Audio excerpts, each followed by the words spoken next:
रासपा सभापतिबाटै सहयोगको आश्वासन प्राप्त गरेपछि रापरपा संसदीय दलको सर्वसम्मत निर्णयले हामीले उपसभामुखको उम्मेदवारी दिएका हौँ। हाम्रो उम्मेदवारी केवल एक थान उपसभामुखको पदका लागि मात्र थिएन।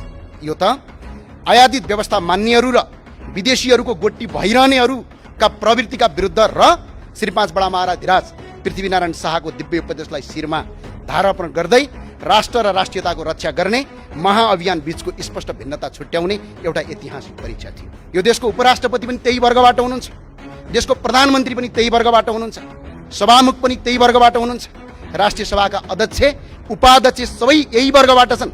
हुँदा सुरक्षाका प्रमुखहरू पनि त्यही वर्गबाट छन्। अनि कसरी बनिन्छ? सम्माननीय सभामुख महोदय, सत्ताको खेल त चलिरहन्छ। सरकारहरू आउँछन् जान्छन्, यो कुनै नौलो कुरो होइन। पार्टीहरू बन्छन् र भत्किन्छन्, यो पनि नौलो कुरो होइन। तर देश रहनुपर्छ, अनुशासन रहनुपर्छ, यो मुलुकको चन्द्र सूर्य चम्किरहनुपर्छ, यो देशको राष्ट्रियता र राष्ट्रवाद अमर रहिरहनुपर्छ।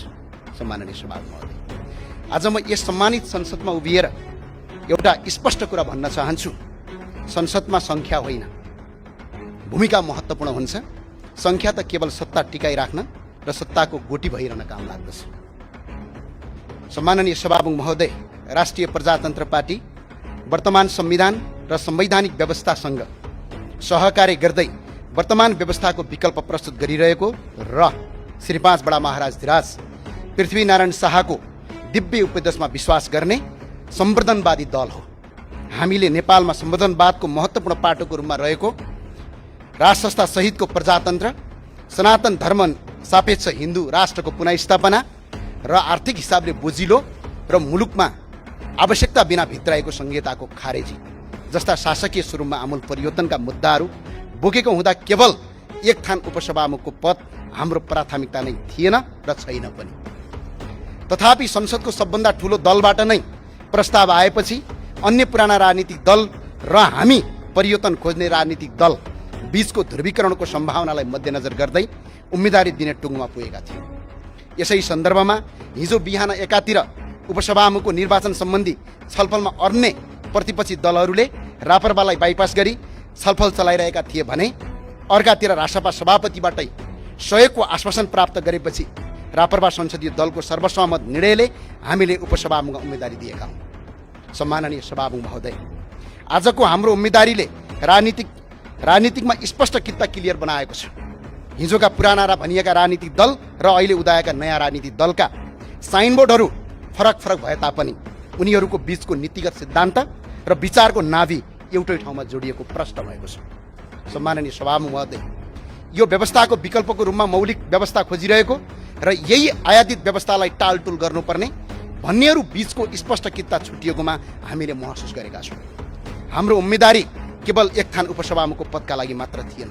यो त आयादित व्यवस्था मान्नेहरू र विदेशीहरूको गोटी भइरहनेहरूका प्रवृत्तिका विरुद्ध र श्री 5 बडा महाराज पृथ्वीनारायण शाहको दिव्य उपदेशलाई शिरमा धारारोपण गर्दै राष्ट्र र राष्ट्रियताको रक्षा गर्ने महाअभियान बीचको स्पष्ट भिन्नता छुट्याउने एउटा ऐतिहासिक परीक्षा थियो, जुन परीक्षामा हामी सहभागी भइरहेछौँ र हामी सफल पनि भएका छौँ। सम्माननीय सभामुख महोदय, सुशासन कायम होस्, राजनीतिक रोजगारी सिर्जना होस्, भ्रष्टाचार नियन्त्रण होस्, यी सबै प्रयासहरूमा हामी स्वागत गर्छौँ र साथसाथै साथ पनि दिन्छौँ। तर प्रश्न उठ्छ, नेपाली हामी रहौँला कहाँ नेपालै नरहे, परिचय हाम्रो रहला कहाँ पहिचान नै नभए। आज राष्ट्रको पहिचान खोजिएको छ। आज नेपथ्यबाट दबिएको यो आवाजलाई मूलधारमा ल्याउन, संसारभर सुनाउन हामी यहाँ उभिएका छौँ। हामी 5 पाण्डवको भूमिकामा छौँ। हामी 5 जना सांसद मात्र होइनौँ। सम्माननीय सभामुख महोदय, यो त राष्ट्र र राष्ट्रियता जोगाउन, मुलुकलाई सत्मार्गमा डोर्याउने एउटै हातका 5 औँला हौँ। आजको यथार्थ के छ?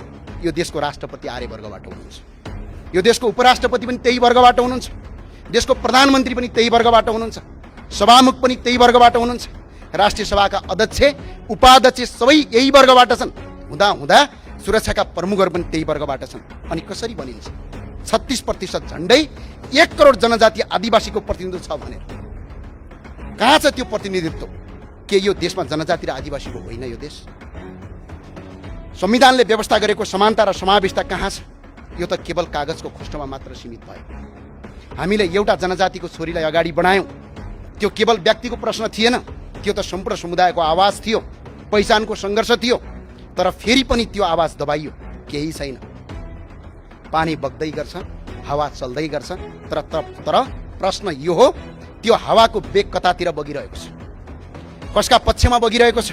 यदि त्यो हावा सधैँ एउटै वर्गतिर मात्रै बगिरहने हो भने यो देशमा समानता कहिले आउँछ अनि न्याय कहिले स्थापित हुन्छ?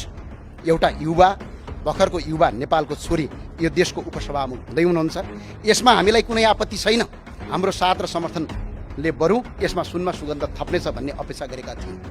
तर त्यस्ता पदहरूमा सबैको साथ समर्थन लिएर अगाडि बढ्दा अझ राम्रो सन्देश जाने थियो। तर तपाईँहरूकै धोकाका कारणले त्यो हुन सकेन। तर खैर केही छैन। याद राख्नुहोला, समावेशी सहमति प्रजातन्त्रको मूलाधार हो। बहुमत र अल्पमत बीचको सहमति र सम्झौता प्रजातन्त्रको आत्मा हो। यो बचाइराख्नु हामी सबैको कर्तव्य हो। यो कर्तव्य हामी निर्वाह गर्छौँ, यसमा हामी टक्न सक्दैनौँ।